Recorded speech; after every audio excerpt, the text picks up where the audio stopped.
প্রতিবাদ প্রতিরোধ জারি রাখবো, এবং যে মজলুম তার পক্ষে সবসময় আমরা থাকবো এবং তার ইনসাফ আমরা কায়েম করবো ইনশাআল্লাহ।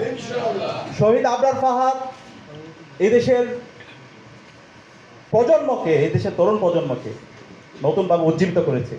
আধিপত্যবাদের বিরুদ্ধে, আগ্রাসনের বিরুদ্ধে কীভাবে কথা বলতে হয়, কীভাবে আমাদের ন্যায্যতা ইনশিওর করতে হয়, সেটা আমরা আবরার ফাহাদের তার প্রতিবাদ প্রতিরোধ এবং তার অ্যাক্টিভিটি থেকে আমরা দেখতে পাই। আজকের যে জুলাই বিপ্লব হয়েছে, সেই জুলাই বিপ্লবের বীজটা মূলত শহীদ আবরার ফাহাদ বপন করে দিয়েছিল। এবং আবরার ফাহাদের শাহাদাত পরবর্তী আপনারা দেখতে পারেন বাংলাদেশের প্রতিটি ক্যাম্পাসে ক্যাম্পাসে একটা প্রজন্ম তৈরি হয়ে গেছে।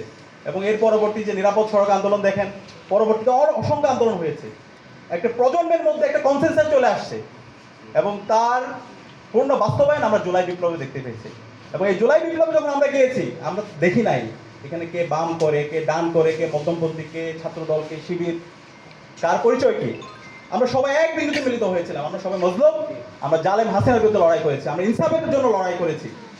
এবং একই সাথে এই এই বিপ্লবে আমরা সবাই প্রত্যেকের পরিচয় বলে গিয়ে আমরা কমন গোল নিয়ে আমরা লড়াই করেছি।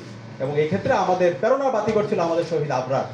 এবং একই সাথে আমরা যদি দেখতে পাই যারা শহীদ হয়েছে, শহীদ আবু সাইদ, শহীদ ওয়াসিম, শহীদ শান্ত, শহীদ আলী রায়হান, সকল শহীদদের আকাঙ্ক্ষা, সকল শহীদের যে স্পিরিট, সেটা আবরার ফাহাদ যে চেতনা লালন করতো, যে আকাঙ্ক্ষা লালন করতো, সে একই আকাঙ্ক্ষা সবাই লালন করতো। আজকে জুলাই বিপ্লব হলো, জুলাই বিপ্লব পরবর্তী 1 বছর পার হলো। শহীদদের যে প্রত্যাশা, শহীদদের যে আকাঙ্ক্ষা, সেই আকাঙ্ক্ষার আলোকে একটি বৈষম্যহীন ইনসাফ ভিত্তিক বাংলাদেশ বিনির্মাণের যে স্বপ্ন, সেই স্বপ্ন এখন পর্যন্ত আমরা বাস্তবায়ন করতে পারি নাই।